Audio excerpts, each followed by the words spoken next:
Okay, let us get started.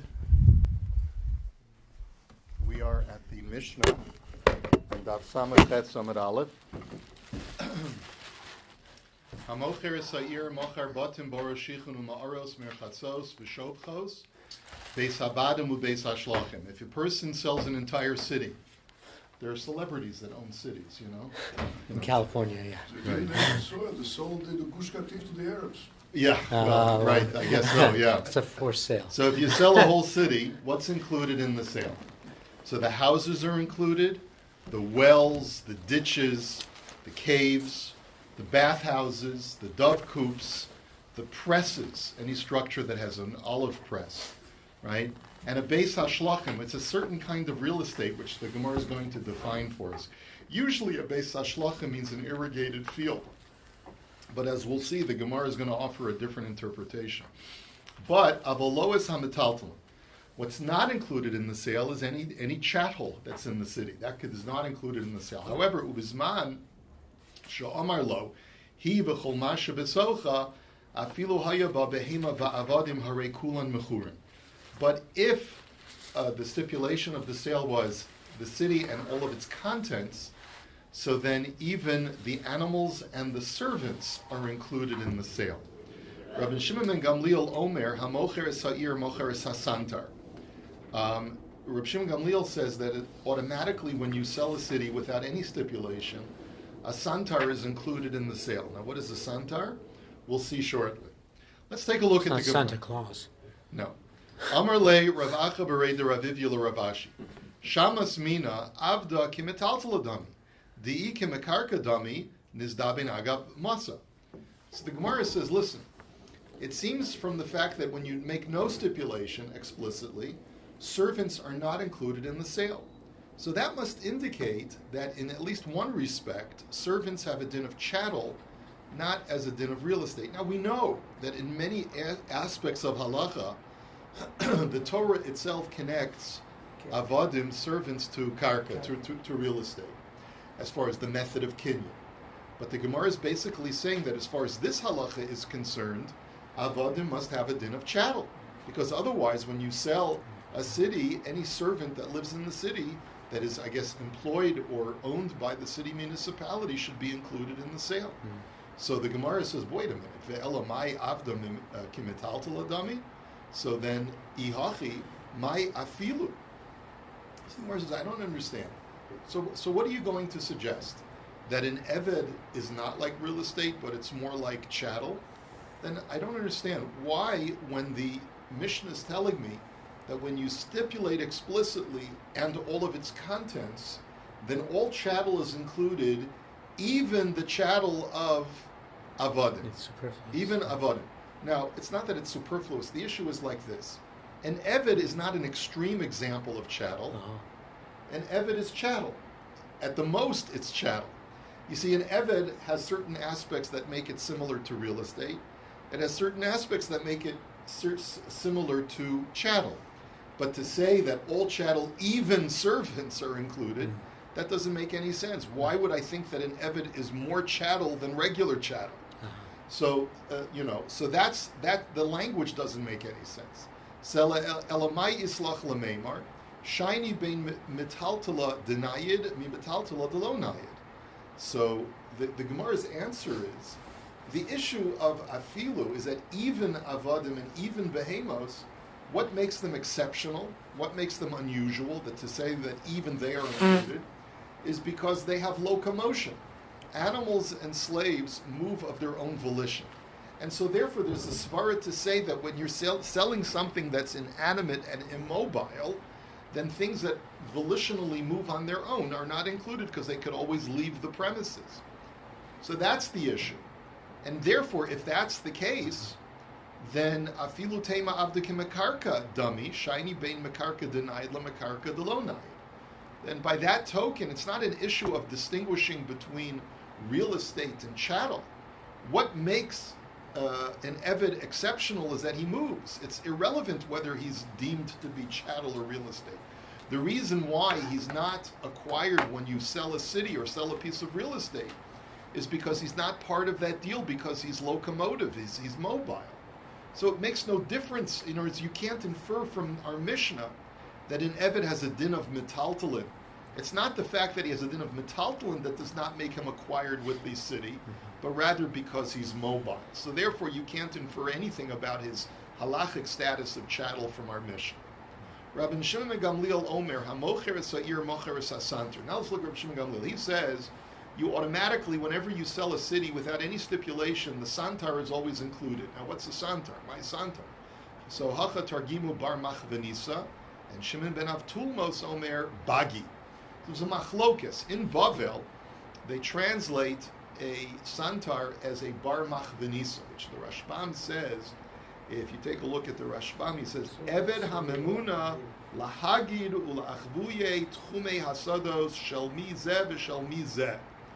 He says, and furthermore he says, v'hu eved l'sar ha'ir v'i efshel l'ir below osa. He says that this is a slave that is owned by the municipality that owns the city, the government. And the city really cannot function without him, because he's the one who demarcates all of the borders of every single person who owns property within that city. Every person, every person's borders of their properties. It's almost like the registry office, the guy who's in charge of the title searches and stuff like that. He's indispensable to the city, and therefore he's automatically included in the sale, because if you buy a city, you cannot function that city without this person. Civil servant. Literally, yeah, right. This exactly. says, other commentaries say it's a city watchman. Okay. Which also makes more sense. That's the Rabbeinu Hananel, but we're going to learn like the first shot in the Rashbam. Now, Reb Shimon ben Avtulmos, however, in Eretz Yisrael says that it means not a human being, but rather it means bagi, which is a piece of real estate that is used for planting crops that is on the outskirts of the city. Okay, and it's contiguous with the city, but it's on the outskirts of the city, and that's why the Chachamim seem to say that that is not included in a sale, and Rav Shimon Gamliel says it is included in a sale. So Manda Amar Bar Machvenisa Kol Shekain Bagi, but Manda Amar Bagi Vol Bar Machvenisa Lo Mizdabe. Now, if you hold that the definition of a santar is the civil servant, so then obviously real estate, which is inanimate, which is much closer to real estate, the fields are included in the sale. But if you hold that the definition of a santar is the fields on the outskirts, then they would hold that Rabbi Shimon Gamliel would agree that a servant is not included in the sale because he's not part of the city in that sense. So Tanan, let's look at our Mishnah. Beis Habadim u'Beis Hashlachim. What is included in a sale? The presses and the Beis Hashlachim. Now, what is a Beis Hashlachim? My Shlachin Bagi. So that's the initial Svaruha, my Shlachin Bagim. Our initial thinking is that a Beis Hashlachim is any kind of field that is used to grow crops. As it says in Sefer Eov, that God sends forth rain to cover all exposed lands. So that seems to be that the word Shlachim means any property that is used to grow crops. And so therefore, what is the Tanakama saying? That any fields, crop fields, are included in the sale. So Bishlam Lamanda Omar Bar Machvenisa, Omar Tanakama Bagi, Mizdabni Bar Machvenisa, Lo Mizdabein, V'yasar Mishim Gamliel Lamemar Afilu Bar Machvenisa, Nami Mizdabein. Now, if you translate the word santar as a civil servant, so then it makes sense that there's a machlokus now between the Chachamim and Shimon Gamliel.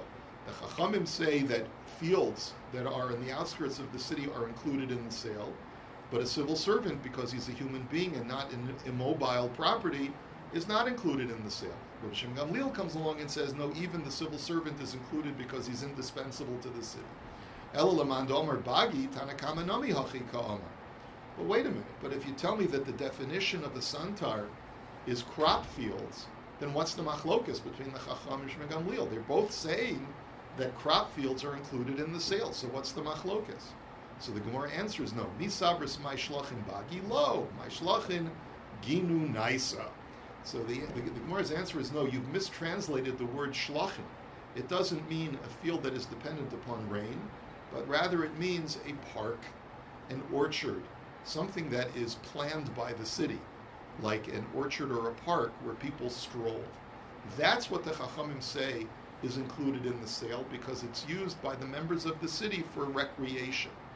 But a field that's used exclusively for agriculture, according to the Tanna Kama, is not included in the sale. Shenamar shalachayich pardes rimonim, as it says in Shir Hashirim, that which you send forth is an orchard of pomegranates, which implies that it's an orchard or park used for human habitation.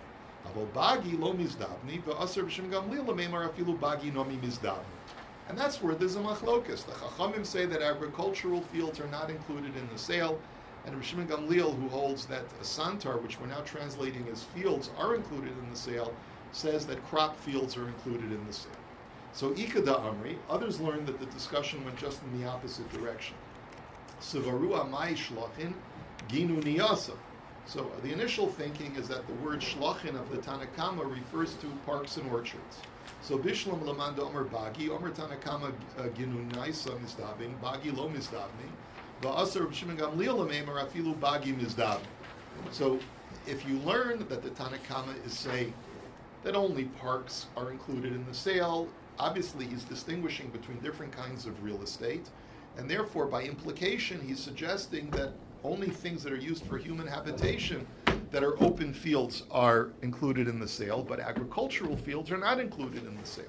And that's why Rabbi Shimon Gamliel comes along and says that a santar is included in the sale, meaning I'm directly disputing what the Chachamim say, and I hold that even crop fields are included in the sale. That's if you translate the word santar as bagi, as crop fields.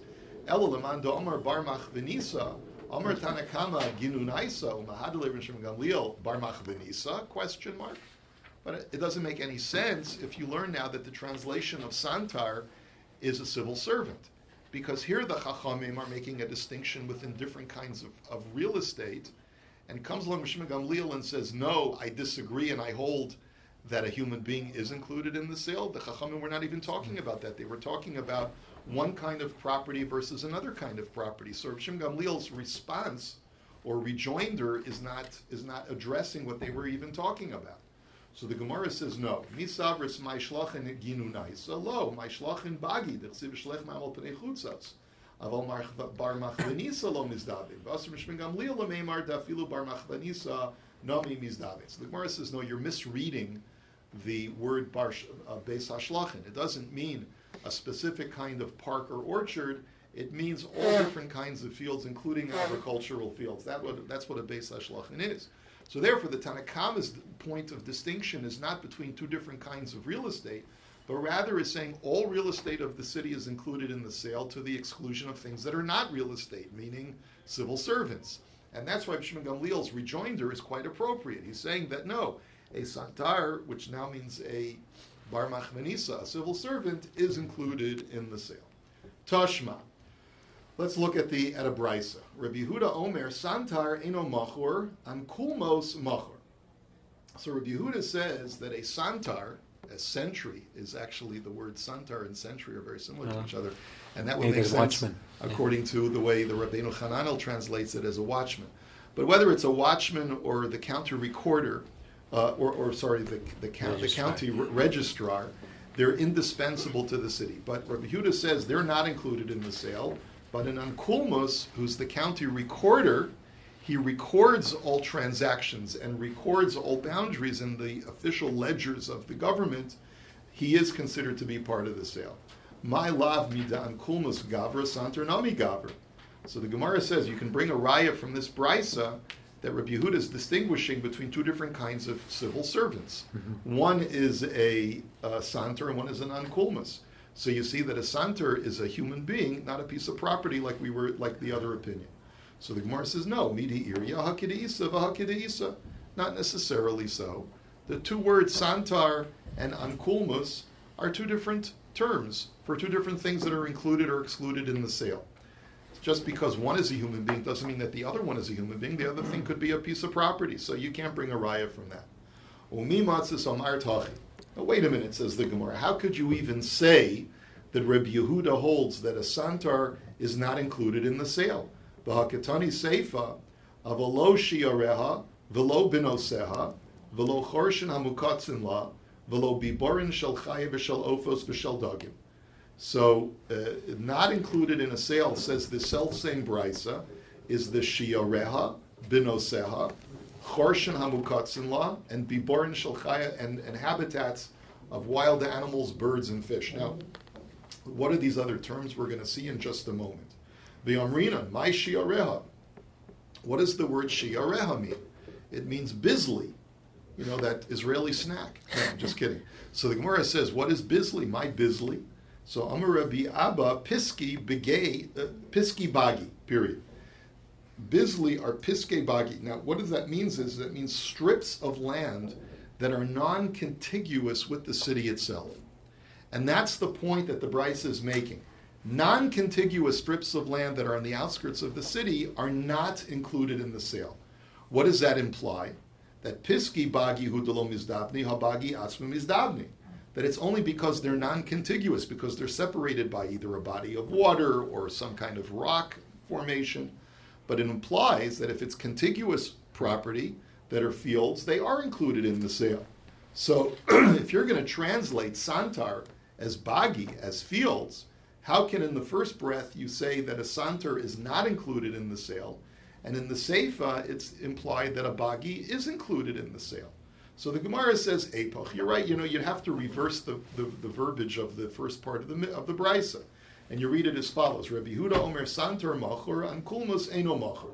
The Rabbi Yehuda says that a santar is included in the sale, and here we're translating it as contiguous pieces of patches of agricultural property. That's included in the sale of the city. But an Ankulmus, who's the county recorder, he's not included in the sale. Now, Umi Matzis Amart Rabbi Yehuda Reb Shimon Gamliel Svirale. But wait a minute. Now we have a problem. You're now telling me that Rabbi Yehuda is paskening like Reb Shimon Gamliel, that a santar is included in the sale. V'ha Rabbi Yehuda Kerabanan Svirale. But we know from the next part of the Brisa that Rabbi Yehuda paskins not like Reb Shimon Gamliel, but like the Chachamim, because the Ketani Seifa avalo shiareha v'lo binoseha, that not included in the sale is the shiareha, which we said is those non-contiguous patches of soil, and binoseha, which means, the Rashbam says the word binoseha means some kind of tributary. But what does it mean over here? It means if you have a cluster of homes that are on the outskirts of the city, it's he calls it a kfar, like a little village that's on the outskirts of the city, that's not included in the sale. Ve'ilu Reb Shimon Gamliel ha'amar macher sa'ir macher binoseha. And Reb Shimon Gamliel disagrees with that. There's another brisa that we'll see in just a moment that shows Reb Shimon Gamliel who says that the cluster of homes on the outskirts of the city is included in the sale. The Tanya hamocher sa'ir lo macher binoseha. Reb Shimon Gamliel omer hamocher sa'ir macher binoseha. So you have a stira. If you're telling me that according to the way you're reading the brisa now, Rabbi Yehuda says the santar is included in the sale, it means that he's holding like Rabbi Shimon Gamliel. And yet Rabbi Shimon Gamliel disagrees with the second statement of Rabbi Yehuda, which says that a cluster of homes on the outskirts of the city, according to Rabbi Shimon Gamliel, that is included in the sale, and now Rabbi Yehuda says it's not included in the sale.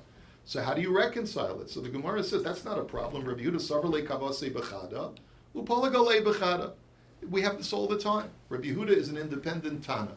He can pick and choose. He paskins like Rav Shimon Gamliel when it comes to a santar, which is a contiguous agricultural piece of property, the way we're translating it now. And in that respect, he paskins like Rav Shimon Gamliel, but an independent cluster of homes on the outskirts of the city, he holds is not included in the sale. Next, v'lo biborin shel chaya v'shel oifus v'shel dagim. Another thing that's not included according to this brisa were habitats, like forest area, that is meant for animals, like animal habitats for wild animals, for birds, a bird, what did they call it? Sanctuary. A bird sanctuary. Aviary. Aviary or sanctuary. Yeah.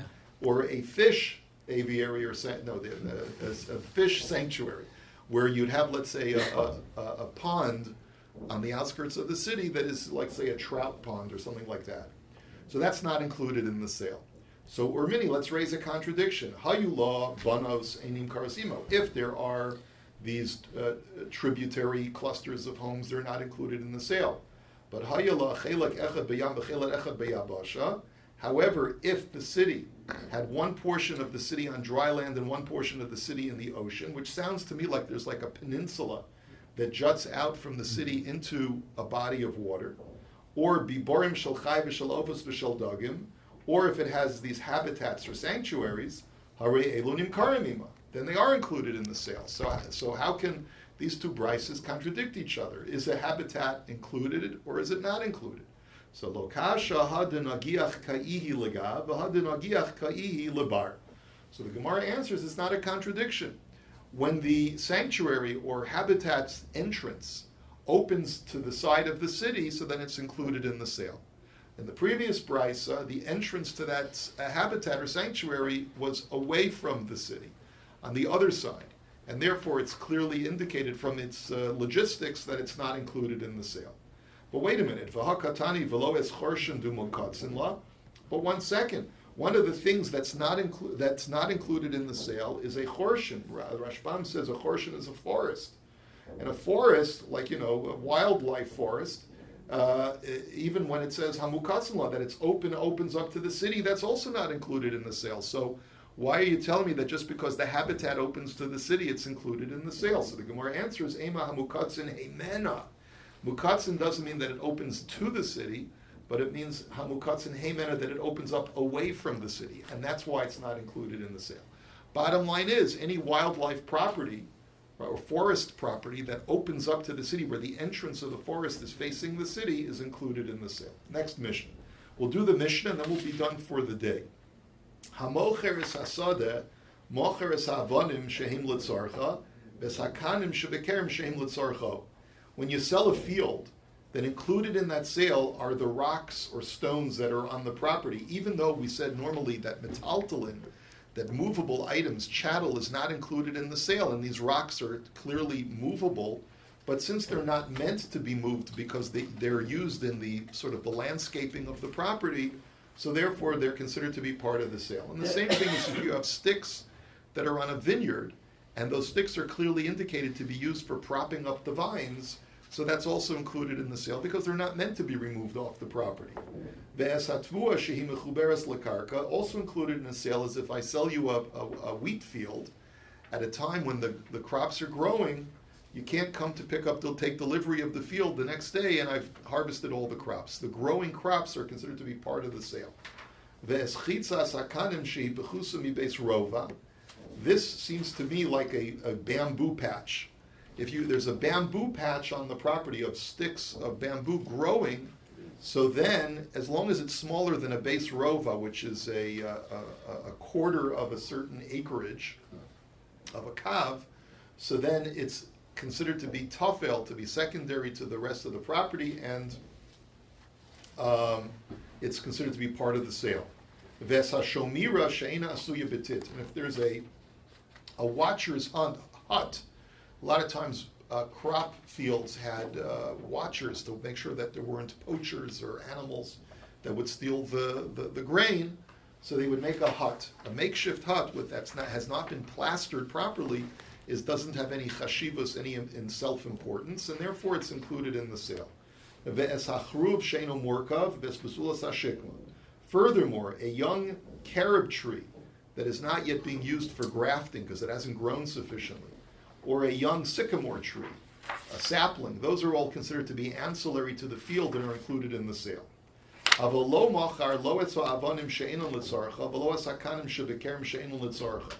However, if rocks are on a property, on a field, that are not used for the landscaping of the field, and if the sticks are on a property and are not being used to prop up the vines, so those are not included in the sale because they're metaltalin that are meant to be moved off the field. And furthermore, if the crops have already been harvested and they're just lying on the field, that's also not included in the sale. However, that's only if nothing else was stipulated. But if the stipulation of the agreement was, I sell you the field and all its contents, then even the non-necessary rocks and sticks and even the harvested sheaves of wheat are included in the sale.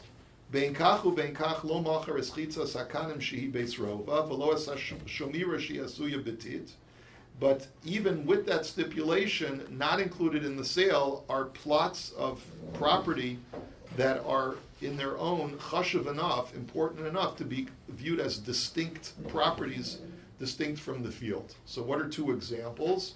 One is a patch of bamboo that's larger than a rova of this acreage, and a hut that has been plastered over to show some sense of permanence. So it's like a house, and therefore it's not included in the sale of the field. Velo es achruv hamorkav, nor a mature carob tree that is used for grafting. Velo es sadana shikma, nor a mature sycamore tree that already has significant roots and branches such that it's considered to be a tall, distinct kind of growth. So those are not included in the sale of the field. This is where we'll hold it for today. I wish you a guten Erev Shabbos. Take care.